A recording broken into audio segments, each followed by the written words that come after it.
মন্ত্রী শশী পাঁজার আজকে আমরা প্রেস কনফারেন্সটা দেখেছি।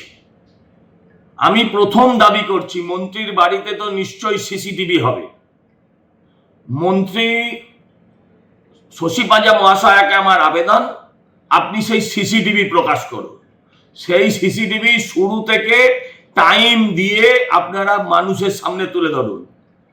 আপনার বাড়ি সংলগ্ন এলাকা থেকে, আপনার বাড়ির সামনে থেকে লাগাতার ইট মারা হয়েছে, ভারতীয় জনতা পার্টির কর্মীরা, তারা বহু ছেলে আক্রান্ত হয়েছে, তারা কেউ ইট মারিনি।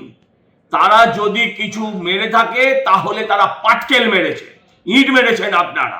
আমরা শুধু নিজেদেরকে রক্ষা করেছে আমাদের কর্মীরা। আপনাদের লাগাতার ওখান থেকে কন্টিনিউয়াস ইট মারা হয়েছে। আমি বলছি, পুলিশ কোথায় ছিল? মন্ত্রীর বাড়ি যদি আক্রমণ হয়ে থাকে তাহলে সেন্ট্রাল ফোর্স তো ডিপ্লয়েড আছে, তাকে নামানো হয়নি কেন? আমি আপনাদের কাছে জানতে চাই,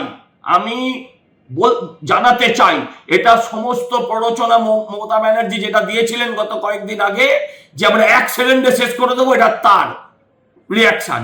এবং দায়িত্ব নিয়ে বলছি, মানুষের স্রোত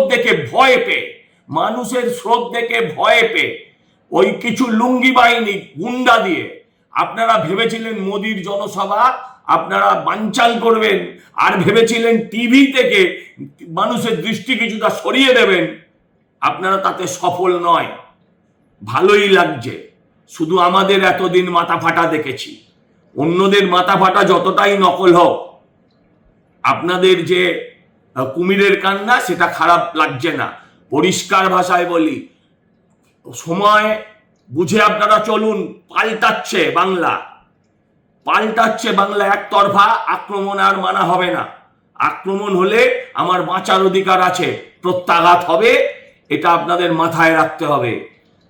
আমি আবারও আবেদন করছি, শান্ত বাংলাকে এইভাবে অশান্ত করবেন না। আর শেষে ভিকটিম কার্ড খেলবেন না, আমরা মহিলা। ওই বাসে বহু মহিলা ছিলেন, তারাও আক্রান্ত হয়েছেন, তারাও রক্তাক্ত হয়েছেন। লাগাতার আপনার পাশের রাস্তা থেকে ঢিল মেরেছে। সমস্ত সিসিটিভি ফুটেজ আসুক।